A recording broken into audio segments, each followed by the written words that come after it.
तो लीजिए साहब, कांग्रेस के संगठन महासचिव केसी वेणुगोपाल के साथ में मुख्यमंत्री अशोक गहलोत और सचिन पायलट का 5वां फोटो सेशन हो चुका है।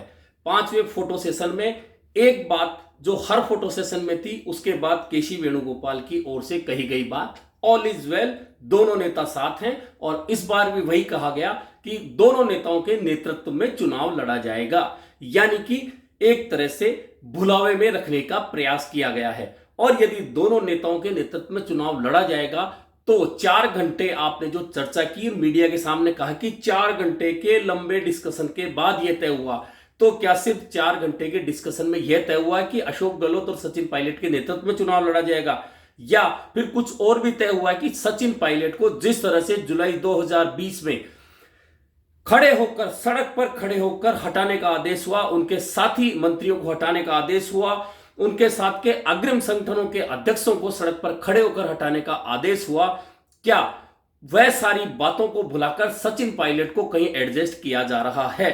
सबसे बड़ी बात यही है, क्योंकि सचिन पायलट की सारी लड़ाई सत्ता हस्तांतरण को लेकर शुरू हुई थी, जो आज तक जारी है। अब भले ही कितना ही कहा जाए कि मुझे कुर्सी की नहीं, मुझे उन बातों की फिक्र है जो बातें मैंने विपक्ष में रहते हुए कही थी, अशोक गहलोत ने विपक्ष में रहते हुए कही थी, लेकिन असल लड़ाई हमेशा कुर्सी की होती है। अशोक गहलोत है, कुर्सी छोड़ना नहीं चाहते, सचिन पायलट किसी भी तरह से उस कुर्सी को चाहते हैं। और यह लड़ाई 2018 से 2023, अब जब 6 महीने चुनाव के बचे हैं, राजस्थान विधानसभा चुनाव के, तब तक निरंतर जारी है। इस लड़ाई का ही असर है कि 2018 में मामला शुरू हुआ, राजस्थान में चुनाव हुए, कांग्रेस की सरकार बनी, 99 सीटें आई, यानी बहुमत से एक कम, लेकिन कांग्रेस समर्थित निर्दलियों के साथ में बहुमत मिला। उसके बाद लड़ाई दिल्ली में गई, जैसी कि परंपरा है कि फैसला आलाकमान पर छोड़ा जाता है।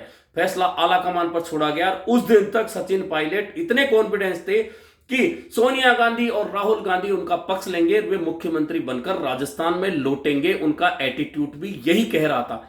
लड़ाई दिल्ली गई, आलाकमान पे छोड़ा गया और 3 दिन वहां रस्साकस्सी चली। और रस्साकस्सी के बाद में पहली बार सचिन पायलट अशोक गहलोत को बिठाकर आलाकमान ने फैसला किया। उस फैसले में स्पष्ट रूप से था कि सचिन पायलट मुख्यमंत्री नहीं बनेंगे और अशोक गहलोत मुख्यमंत्री बने। सचिन पायलट ने उप मुख्यमंत्री पद ले लिया। उसके बाद में फिर दिल्ली में लड़ाई हुई मंत्रिमंडल विस्तार, मंत्रिमंडल में विभागों की, और सचिन पायलट को मिला पीडब्ल्यूडी और पंचायत राज विभाग। उसके अलावा सचिन पायलट के जितने भी साथी थे, समर्थक जो मंत्री बने, उनके पास में क्या रहा यह भी आप सब जानते हैं। तो सबसे पहले तो 2018 में समझौता हुआ और उसके बाद में गाड़ी पटरी से चलने लगी। और चलते चलते जब 1.5 साल हुआ, जुलाई 2020, अचानक सचिन पायलट अपने साथी विधायकों को लेकर मानेसर चले जाते हैं और कहते हैं कि उनके पास 30 विधायक हैं, 30 विधायकों का उनको समर्थन है और अशोक गहलोत की सरकार अल्पमत में है, यानी कि उन्होंने सीधे सीधे अशोक गहलोत को चुनौती दी। लेकिन अशोक गहलोत ने बाड़ेबंदी की, 1.5 महीने लगातार सरकार और उनके मंत्री विधायक से लेकर पायलट खेमा अलग अलग जगह पर बाड़ेबंदी में रहे। उसके बाद में एक समझौता फिर होता है, उस समझौते में आती हैं प्रियंका गांधी, अहमद पटेल और फिर केसी वेणुगोपाल, और उस समझौते के बाद सचिन पायलट वापस लौटते हैं, सरकार का समर्थन करते हैं। लेकिन इस दौरान वे क्या खो देते हैं? प्रदेश कांग्रेस का अध्यक्ष पद खो देते हैं, उप मुख्यमंत्री पद खो देते हैं, उनके साथी मंत्री पद खो देते हैं, उनके साथी अग्रिम संगठन के अध्यक्ष पद खो देते हैं, उनके बहुत सारे साथी संगठन के अनेक पद खो देते हैं। और उसके बाद में वे आके सरकार के साथ जुड़ जाते हैं और कहते हैं कि हमने हमारी सारी बातें आलाकमान को कह दी है और बहुत जल्दी समझौता जो हुआ है उसके अनुरूप काम होगा। लेकिन 1.5 साल तक, पौने 2 साल तक राजस्थान में दोबारा से मंत्रिमंडल विस्तार नहीं होता है। उसके बाद में जब अजय माकन कुछ प्रयास करते हैं, उसमें मंत्रिमंडल विस्तार होता है और 4 मंत्री सचिन पायलट खेमे के सरकार में समायोजित हो जाते हैं। लेकिन सचिन पायलट खाली हाथ रहते हैं। फिर कहा जा रहा, लगातार यह बात होती है कि सचिन पायलट को जल्दी ही मुख्यमंत्री पद मिलेगा। यह सिर्फ चर्चाएं थी, बहुत जल्दी सचिन पायलट को एडजस्ट किया जाएगा। लेकिन समय बीतता जा रहा है, बीतता गया और 2023 आ गया। 2023 आता उससे पहले एक घटनाक्रम जो 25 सितंबर 2022 को हुआ। उस दिन आज जो कांग्रेस के अध्यक्ष मल्लिकार्जुन खड़गे वे पर्यवेक्षक बनकर जयपुर आए। उनके साथ में तत्कालीन राजस्थान के प्रभारी अजय माकन जयपुर आए पर्यवेक्षक के रूप में कांग्रेस विधायक दल की बैठक लेने। और उस बैठक से 4 दिन पहले सचिन पायलट जयपुर आए। उस दिन कहा गया कि आला कमान ने, जो चर्चाएं आई उसमें कहा कि आला कमान ने सचिन पायलट को हरी झंडी दे दी है, वे मुख्यमंत्री बनेंगे। और सचिन पायलट ने उसी तरह का शायद रिएक्शन भी देना शुरू कर दिया। लेकिन जिस दिन विधायक दल की बैठक होनी थी 25 सितंबर 2022 को, अचानक सब कुछ बदल गया और अशोक गहलोत खेमे के विधायकों ने मंत्री शांति धारीवाल के निवास पर समानांतर विधायक दल की बैठक बुलाई। और यही मल्लिकार्जुन खड़गे और अजय माकन मुख्यमंत्री निवास पर इंतजार करते रहे रात को 1 बजे तक विधायकों का कि वो आए और हम उनसे बात करें। दूसरी ओर सचिन पायलट और उनके साथी 15-16 विधायक भी मुख्यमंत्री निवास पर बैठे रहे। लेकिन देर रात तक सचिन पायलट भले ही वहां इंतजार करते रहे हो, मल्लिकार्जुन खड़गे वहां इंतजार करते रहे और अजय माकन वहां इंतजार करते रहे, लेकिन विधायक नहीं आए। विधायक मंत्री शांति धारीवाल के निवास से एक साथ सीधे विधानसभा अध्यक्ष डॉक्टर सीपी जोशी घर जाते हैं और वो इस्तीफा दे देते हैं। यानी कि एक ऐसा खेल हो जाता है जिसकी कल्पना शायद आला कमान ने नहीं की होगी। उस 25 सितंबर की घटना के बाद में सारा खेल फिर बदल जाता है और बाजी दिल्ली के हाथ चली जाती है। कहा जाता है कि मल्लिकार्जुन खड़गे और अजय माकन बेहद गुस्से में हैं। आला कमान को आंख दिखाई गई है, आला कमान बहुत गुस्से में है और 3 लोगों को नोटिस दिया जाता है, मंत्री शांति धारीवाल, मंत्री महेश जोशी और आरटीडीसी के चेयरमैन धर्मेंद्र राठौड़। तीनों को नोटिस दिया जाता है। कहा जाता है कि बहुत जल्दी इन पर कार्रवाई होगी। लेकिन 2-3 दिन बीतने के बाद में अशोक गहलोत दिल्ली जाते हैं। उनके हाथ में एक कागज होता है, कागज पे कुछ पॉइंट लिखे होते हैं और वह पॉइंट मीडिया में लीक कराए जाते हैं। मैं कराए जाते इसलिए कह रहा हूं कि अशोक गहलोत के एक हाथ से दूसरे हाथ को पता नहीं होता कि वे राजनीतिक रूप से क्या करने वाले हैं। ऐसे में उनके हाथ में कोई कागज हो और उस पर लिखे हुए पॉइंट लीक हो जाए, यानी वे पॉइंट लीक कराए गए थे। और उससे भी इंपॉर्टेंट बात, वे सोनिया गांधी से मिलकर आते हैं अशोक गहलोत और बाहर आकर कहते हैं कि मैंने उस कृत्य के लिए माफी मांग ली है कि मैं अपने सारे विधायकों को एक जगह विधायक दल की बैठक के लिए नहीं बुला सका। यानी कि वह माफीनामा था शांति धारीवाल, महेश जोशी और धर्मेंद्र राठौड़ को बचाने का। और आप देख सकते हैं 25 सितंबर 2022 का घटनाक्रम और आज मई 30 है, तब तक इन तीनों नेताओं के ऊपर कोई कार्रवाई नहीं हुई है। तीनों ने नोटिसों के जवाब भी दे दिए थे, लेकिन कार्रवाई नहीं हुई है। अब बात नए घटनाक्रम की। नया घटनाक्रम शुरू होता है 9 अप्रैल को, जब सचिन पायलट अपने घर पर मीडिया को बुलाते हैं और कहते हैं कि मैंने और अशोक गहलोत जी ने विपक्ष में रहते हुए वसुंधरा राजे सरकार के बहुत सारे भ्रष्टाचार के मामलों को उठाया था, लेकिन अब उन पर कार्रवाई नहीं हो रही और मैं लगातार मुख्यमंत्री अशोक गहलोत को चिट्ठियां लिख रहा हूं, मेरी चिट्ठियों का जवाब नहीं आ रहा, उन पर कोई कार्रवाई नहीं हो रही है, इसलिए मैं 11 अप्रैल को अनशन करूंगा।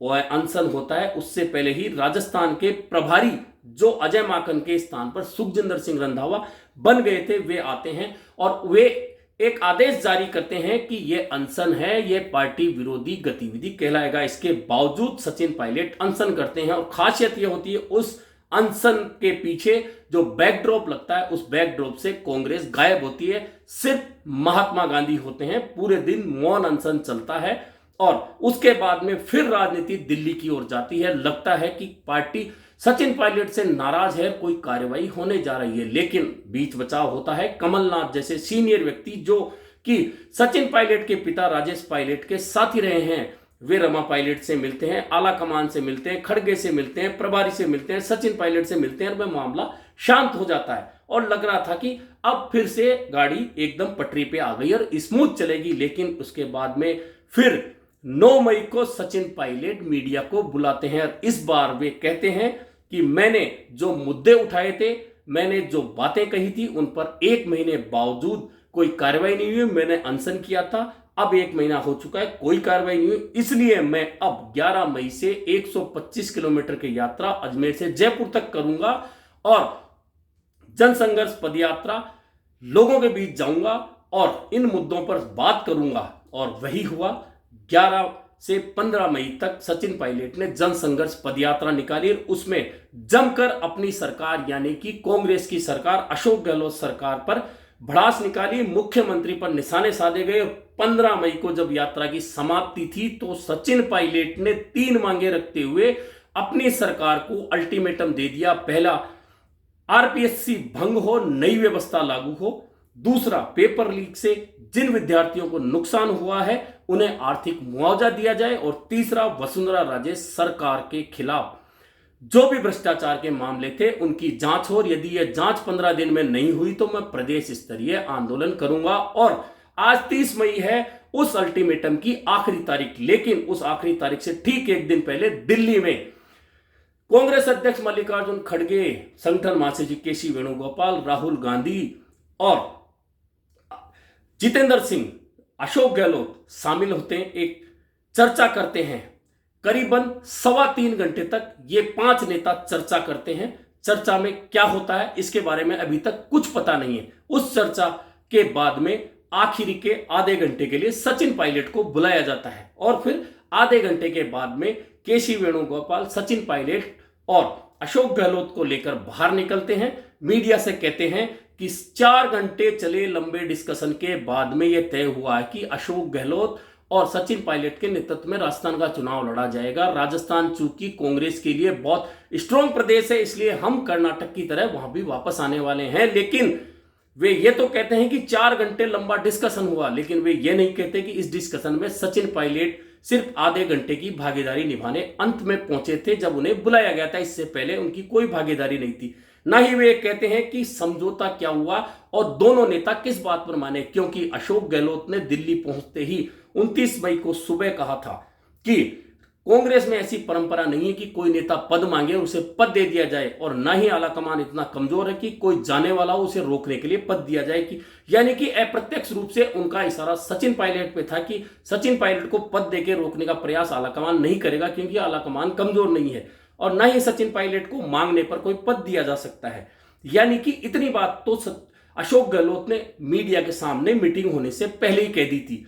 अब 3.25 घंटे तक उस मीटिंग में क्या बातें हुई होंगी, कहीं ना कहीं तारतम्य अशोक गहलोत के इस बयान से जुड़ता है। और भले ही केसी वेणुगोपाल ने यह तो कह दिया कि दोनों के नेतृत्व में चुनाव लड़ा जाएगा, लेकिन नेतृत्व तो हमेशा मुख्यमंत्री का होता है जब सत्ता होती है। और यह बात खुद सचिन पायलट ने उस दिन कही थी जब मीडिया ने उनकी जनसंघर्ष यात्रा के दौरान पूछा था कि दिल्ली कह रही कि नेतृत्व अशोक गहलोत करेंगे, तो उनका कहना था कि जब सत्ता होती है तो नेतृत्व मुख्यमंत्री का होता है, जब पार्टी विपक्ष में होती है तो नेतृत्व अध्यक्ष का होता है। यानी कि सचिन पायलट क्या अशोक गहलोत के नेतृत्व में काम करने के लिए तैयार हो गए हैं, और हो गए हैं तो उनके उस मुद्दों का क्या होगा जो उन्होंने कड़ी धूप में चलकर उठाए थे। सैकड़ों लोग, हजारों लोग उनके पीछे पीछे धूप में चले थे। उन्होंने युवाओं से वादा किया था, उन मुद्दों का अब क्या होगा, क्योंकि अभी तक केसी वेणुगोपाल के अलावा ना तो अशोक गहलोत का कोई बयान आया है, ना सचिन पायलट का कोई बयान आया है कि समझौता आखिर हुआ क्या है और सचिन पायलट किस बात पर माने हैं, अशोक गहलोत किस बात पर सचिन पायलट को साथ लेने के लिए तैयार हो गए। यानी कि अभी असमंजस बरकरार है। एक बात हुई है जो बार बार हुई है, फोटो सेशन केसी वेणुगोपाल के साथ में सचिन पायलट अशोक गहलोत का फोटो सेशन बार बार हुआ है, 5वीं बार हुआ है। हर बार केसी वेणुगोपाल सामने आते हैं, ऑल इज वेल कहते हैं, सब कुछ ठीक है, दोनों साथ हैं, सब नेता साथ लेकर चुनाव में जाएंगे। यानी यह बातें तो समानांतर चल रही है, इन बातों में समानता है, लेकिन इन बातों के पीछे हुआ क्या है, सचिन पायलट को दिया क्या जाएगा और अशोक गहलोत किस बात पर राजी हो जाएंगे। पहले फार्मूला बताया जा रहा था कि सचिन पायलट प्रदेश अध्यक्ष बनेंगे, उप मुख्यमंत्री पद पर गोविंद सिंह डोटासरा जाएंगे।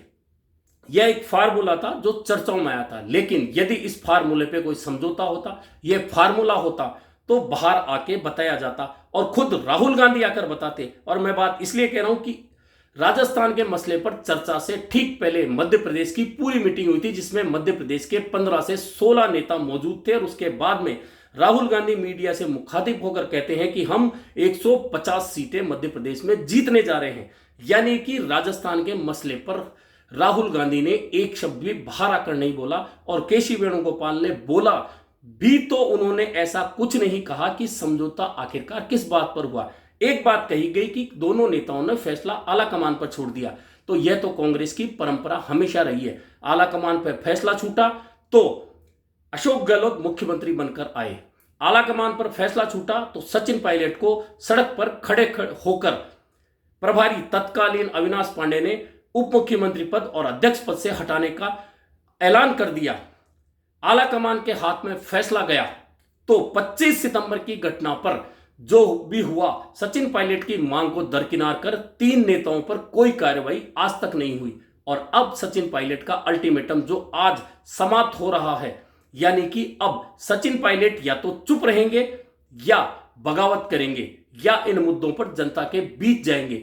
यह सब असमंजस है। और जब आला कमान पर छोड़ दिया है तो आला कमान कांग्रेस में पार्टी अध्यक्ष होता है दिखाने के लिए, लेकिन असली आला कमान राहुल गांधी है। राहुल गांधी विदेश यात्रा पर गए हैं। ऐसे में इंतजार करिए कि राहुल गांधी वापस आए और आला कमान अपना फैसला चुनाएं कि आखिरकार 3.25 घंटे की उस बैठक में अशोक गहलोत ने क्या फार्मूला दिया, क्या चर्चाएं हुई और उस फार्मूले के बाद में सचिन पायलट को बुलाकर क्या कहा गया कि वे चुप हैं फिलहाल। मैं इसलिए कह रहा हूं कि राजनीति में, राजस्थान की में इन 5 सालों के दौरान जो भी घटनाक्रम हुआ, रोजाना कुछ ना कुछ बदलता रहा, उसमें फिलहाल शब्द इसलिए इस्तेमाल कर रहा हूं कि यह फिलहाल है।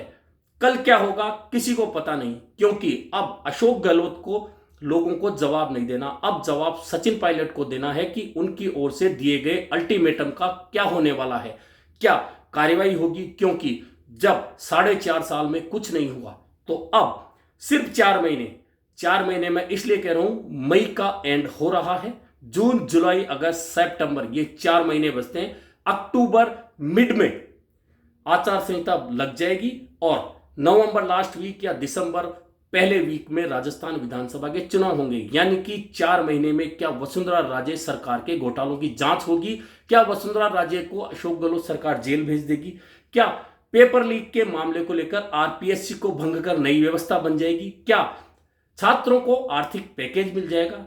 यह सवाल वो हैं जिनके जवाब अब सचिन पायलट को देने हैं, सरकार को नहीं। सचिन पायलट अब यदि समझौते को मानते हैं, जो कि बंद कमरे में 4थी बार हुआ है, 4थी बार सचिन पायलट ने उस समझौते को माना है फिलहाल। ऐसे में अब उस समझौते को मानकर क्या सचिन पायलट चुप रहेंगे, क्या उनके मुद्दों पर कोई बात होगी। लेकिन जैसा कि मैं फिर कह रहा हूं, 4 महीने का समय बचा है। इन 4 महीनों के दौरान क्या ये मुद्दे सुलझ सकते हैं। जैसा कि सब जानते हैं कि बेहद मुश्किल है। अब पार्टी चुनावी तैयारियों में लगेगी, इन मुद्दों में नहीं उलझेगी। ऐसे में अब जवाब अशोक गहलोत को नहीं, सचिन पायलट को देने हैं, अपने समर्थकों को यह बात बतानी कि आखिरकार वे हासिल क्या करके आए हैं या उनके हाथ में क्या मिला आया है जिसे लेकर वे अब आगे बढ़ने वाले हैं, और उन्होंने ऐसा क्या हासिल किया है कि वे अशोक गहलोत के नेतृत्व में चुनाव लड़ने के लिए तैयार हैं। अब देखिए अगले 10 दिन का जो घटनाक्रम है वह अब 29 से भी ज्यादा महत्वपूर्ण रहने वाला है।